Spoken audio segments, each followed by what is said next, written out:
విచిత్రంగా తయారైందంటే చంద్రబాబు నాయుడు నైజం, ఆయన తప్పు చేస్తాడు, సాక్ష్యాధారాలతో సంతకం పెట్టి దొరికిపోతాడు. డొల్ల కంపెనీల్లో కంపెనీ అనేదే ఉండదు, కొత్తగా ఒకటి సృష్టించి దాంట్లో డబ్బులు ట్రాన్స్ఫర్ చేసి దాన్ని ఎలా వాళ్ళ అకౌంట్లోకి తెచ్చారో అన్నీ కూడా క్లియర్ కట్గా దొరికిపోయాయి.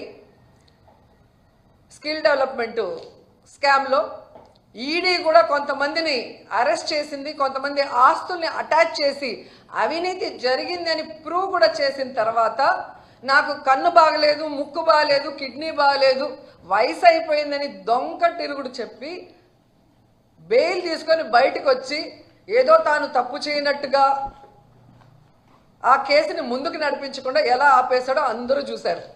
నీకు దమ్ము ధైర్యం ఉంటే ముఖ్యమంత్రి సిబిఎన్ గారు మీకే చెప్తున్నా, స్కిల్ డెవలప్మెంట్ స్కామ్లో మీ మీద పెట్టిన కేసు